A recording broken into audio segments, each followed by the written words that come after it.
Taste the Daily. Salem மாவட்டம் அரசிராமணி பேரூராட்சிக்கு உட்பட்ட குறுக்குப்பாறையூர் பகுதியில் குப்பை கழிவுகளை கொட்டுவதற்கும் திடக்கழிவு மேலாண்மை திட்டத்தை வேறு இடத்திற்கு மாற்றக் கோரியும் அப்பகுதி விவசாயிகள் ஆர்ப்பாட்டத்தில் ஈடுபட்டனர். நீதிமன்றத்தில் வழக்கு தொடரப்பட்டதை அடுத்து கடந்த ஒரு மாத காலமாக நிறுத்தி வைக்கப்பட்டிருந்த பணிகள் மீண்டும் நடைபெறுவதால் பேரூராட்சி நிர்வாகம் மற்றும் ஸ்டாலினின் ஃபெயிலியர் மாடல் அரசை கண்டித்து விவசாயிகள் போராட்டத்தில் ஈடுபட்டனர். திருவண்ணாமலை மாவட்டம் செங்கம் அருகே காரும் அரசு பேருந்தும் நேருக்கு நேர் மோதிய விபத்தில் கார் ஓட்டுநர் உயிரிழந்தார். பெங்களூருவிலிருந்து திருவண்ணாமலை நோக்கி சென்ற கார் முன்னால் சென்ற வாகனத்தை முந்திச் செல்ல முயன்றபோது அரசு பேருந்து மீது மோதியது. இதில் கார் ஓட்டுநர் உயிரிழந்த நிலையில் விபத்தில் சிக்கிய விடியா அரசின் தகரடப்பா பேருந்தின் முன்பகுதி நொறுங்கியது. திண்டுக்கல் மாவட்டம் குஜிலியம்பாறை அருகே குளத்தில் மணல் அள்ளிய வாகனத்தை இளைஞர்கள் சிறைப்பிடித்தனர்.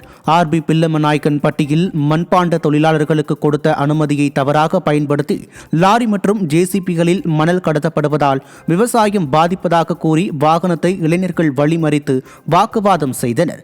ஸ்டாலினின் ஃபெயிலியர் மாடல் அரசின் காவல்துறை செயலிழந்ததால் இளைஞர்களே மணல் அள்ளும் வாகனங்களை சிறைப்பிடிக்கும் அவலநிலை ஏற்பட்டது. இது மண்பானைக்காக கலெக்டர் போட்ட ஆர்டரை இவங்க தப்பா பயன்படுத்துறாங்க. இவங்க கேட்க போனா படதா கட்டதுல ஒன்றும் கட்டதுல ராவு பகலா அள்ளிக்கிட்டே இருக்காங்க. பெரும் குழியா அள்ளி வச்சிருக்காங்க. இங்க ஆடு மாடு மேய்க்க முடியல. யார் குளத்துக்குள்ள உள்ள வந்தாலும் சத்தம் போடுறாங்க. இங்க ஏதாவது கேட்டா ஆளுகளை வச்சு அடியாளுகளை வச்சு மிரட்டுறாங்க. போலீஸ்கிட்ட சொல்லி எந்த பயனும் இல்லை. கேட்டா ஆர்டர் இருக்குன்றாங்க.